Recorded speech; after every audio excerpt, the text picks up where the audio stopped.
കുറച്ചു ദിവസത്തിന് മുൻപാണ് രേണുസുതിക്ക് അർബുദം ബാധിച്ച വിവരം താരം തന്നെ നേരിട്ടെത്തി ആരാധകരുമായി പങ്കുവച്ചത്.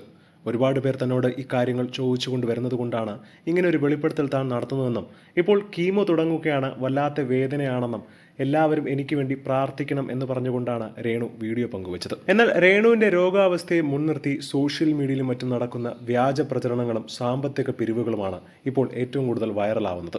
രേണുവിന്റെ പേര് പറഞ്ഞ് രേണുവിനെ സഹായിക്കാൻ വേണ്ടി പണപ്പിരിവുകളാണ് പലരും നടത്തുന്നത്. എന്തിന് ഈ രേണുവിനെ കുറ്റം പറഞ്ഞവരാണ് ഇന്ന് രേണുവിന്റെ അസുഖത്തെ മുൻനിർത്തിക്കൊണ്ട് പണപ്പിരിവ് നടത്തി സ്വന്തം ചെലവിന് വേണ്ടി എല്ലാം ഒരുക്കി കൂട്ടുന്നത്. തന്റെ അറിവോ സമൂഹത്തോടു കൂടിയോ അല്ല ഇത്തരം പിരിവുകൾ നടക്കുന്നത് എന്നാണ് ഇപ്പോൾ രേണു വെളിപ്പെടുത്തി രംഗത്ത് വരുന്നത്. കാരണം ഒരുപാട് പേര് രേണുവിനെ സഹായിക്കാൻ വേണ്ടി മുന്നിട്ട് ഇറങ്ങുന്നുണ്ട്.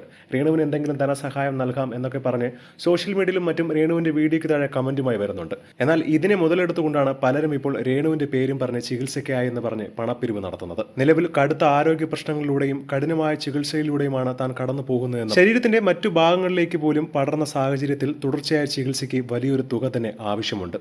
എന്നിരുന്നാലും ഞാൻ ഇതുവരെ ആരോടും പണപ്പിരിവ് നടത്താൻ ആവശ്യപ്പെട്ടിട്ടില്ല. അങ്ങനെ ആർക്കെങ്കിലും സഹായിക്കണമെങ്കിൽ താല്പര്യമുള്ളവർ തന്റെ ഔദ്യോഗിക പേജിൽ നൽകിയിട്ടുള്ള നമ്പറിലൂടെ മാനേജർ കരിഷ്മയെ നേരിട്ട് ബന്ധപ്പെടണമെന്നും രേണു ആവശ്യപ്പെടുകയാണ്.